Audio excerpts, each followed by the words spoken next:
Welcome back to Urology 101. I'm James Farrell, and today I want to go through a little bit about what's called Prostate Specific Antigen, or PSA. Because I've had a handful of guys come in recently who are fairly confused about why in the world their doctor's getting it, what it means, why should anybody care, and then also some who come in and have some great knowledge where they've done some internet searches and identified that there are a lot of controversies regarding PSA. So let's get into this a little bit. It's going to be a little bit boring. Some of you may not need this at all. But if it's something that applies to you, I really hope that you find it beneficial and full of information and something that you can use going forward. So PSA again stands for Prostate Specific Antigen. And what that means is it's a protein that your prostate cells make. And it's important and involved in, in fertilization, and it's a protein in the ejaculate that's useful when you're trying to have kids. But when you're finished having children, the prostate, and PSA for that matter, is pretty worthless. And all it does is really cause you problems. So it's again something that your prostate cells make, and no other cells in your body make it. So if you don't have a prostate, you don't make PSA. And that protein then gets into the bloodstream through a variety of different causes. We can measure that and then identify whether it's somewhere in the normal range or the abnormal range. And I'll get into what is normal and abnormal in a minute. But there are a handful of things that can make your PSA go up. One of them, yes, obviously, is prostate cancer, and higher PSA is more concerning. And when we talk about high, we're talking anywhere between 4 to 10, sometimes 2.5 is high. It does depend on your age. For people who have prostate cancer, it can be a little bit higher, but again, we'll get into that. So let's go back to things that can cause it to be a little elevated. And yes, prostate cancer is one of them. A large prostate can do that as well. As we age, our prostates tend to get bigger. And so if you have a larger prostate, it stands to reason that more of that protein is going to get in the blood, and your PSA will be higher. But it isn't always a linear sort of one-to-one progression. Some people have massive prostates, like the size of a grapefruit, and their PSA is still less than 1, and I don't know how, but it is. So it isn't always a perfect correlation, but that's one of the causes. Another one, any type of inflammation. So that means infection, so a urinary tract infection or an infection in your prostate called prostatitis. Those can make your PSA go up. If you've had a catheter in your bladder recently, that can cause your PSA to be higher. If you've been, let's say, even riding your bike and you've been up and down and had some trauma between your legs, because even that repetitive bouncing up and down, your prostate is right in front of the rectum, which is really the perineum between your legs. That will cause that prostate to release more PSA, so that can do it as well. Receptive anal intercourse also probably can do it, because the prostate sits right in front of the rectum. And those tend to be all of the main reasons. Oh, one other, sorry. Ejaculation can do it too. It won't raise it a bunch of points, but 0.2 to 0.4%, I mean 0.2, 0.4 overall. And some guys will come in and ask about that, and that's legitimate, but it's not going to take your prostate from 1 to 5. So what does a higher PSA mean, and what is high? Well, for somebody who is 40 and 50, anything less than 1 is normal. And for a guy who is 50 and older, sometimes greater than 1, certainly greater than 2.5, that's actually high, even though the normal range for PSA is somewhere between 0 and 4. But I'd like to get across that I don't think that there's really a normal range for a lot of people. What's important is a patient's trend. So following it over time and getting an idea for whether that fits with that patient or if it's a little abnormal. And if there's just one abnormality, well, does that matter? And the answer is no, it probably doesn't.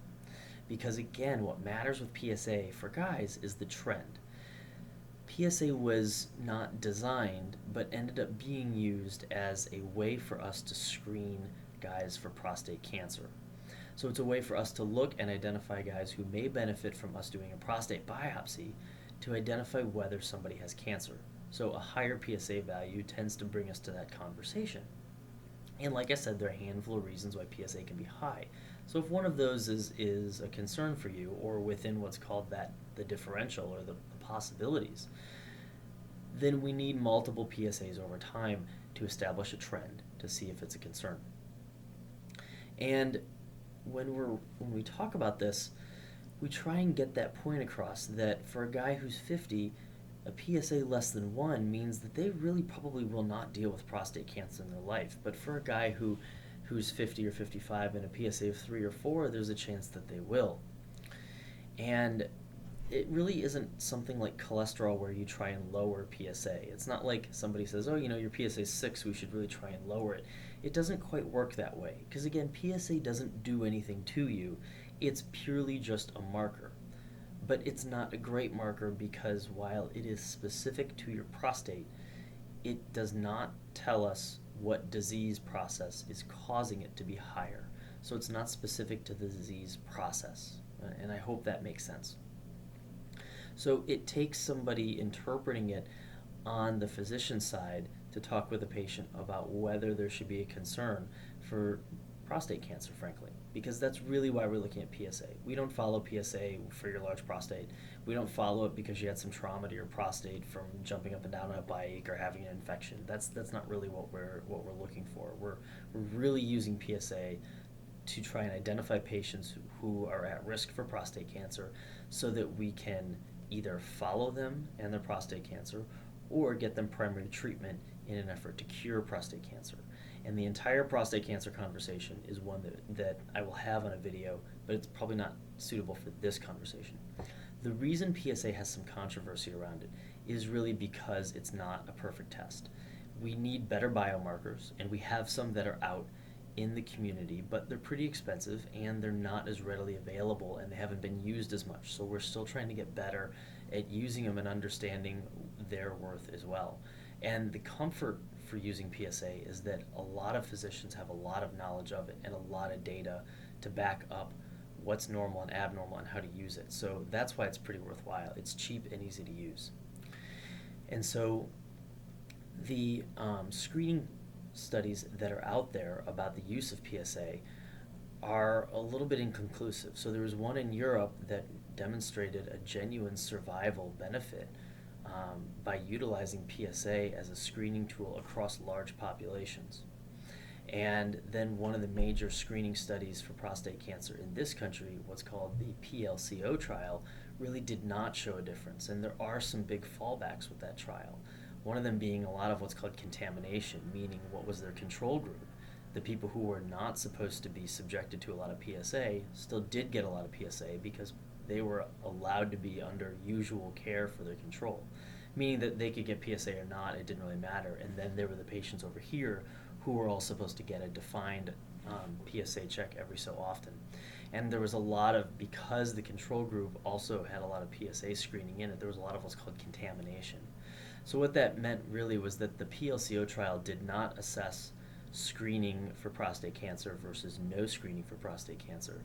What it really did was look at patients with a defined screening interval versus no defined screening interval. And there was no difference for survival across those groups. So how often should you screen with PSA? Well, it's fairly, the science there allows you to really kind of do whatever you want with that. There are guidelines, people do have them. There are bodies, the American Urologic Association does have guidelines for that and when, and most of it's shared decision making, meaning that patients and doctors should talk about this to try and arrive at an answer. Now that's hard to do in 2 or 3 minutes because I'm at about 9 minutes here and I still haven't given you an answer. So it's really tough. But it is important for patients to understand this stuff so that we can have this type of conversation, because finding prostate cancer may be really important, but it may also not be important. And so the real, again, the issues and difficulties with with PSA are that our larger studies regarding screening are not conclusive, because the one in Europe really does show a benefit. However, that's Europe, that's a population over there. Does that population apply to Americans? Well, it's hard to extrapolate and say yes or no, and we don't have as good of a study here to really support whether screening is beneficial. So that's really why there's controversy with PSA. I hope all that makes sense. If it doesn't, please head back, listen to it again. Please send me your comments, your questions. Maybe we can redo this one if it's kind of difficult to follow. But it's an important thing for you to understand. Again, PSA is just a protein, and we use it to look and identify patients who may benefit from a biopsy to see if they have prostate cancer. And that's really the ultimate goal for us on that one. I hope that helps. Take care of yourselves, take care of your families, and I'll see you soon.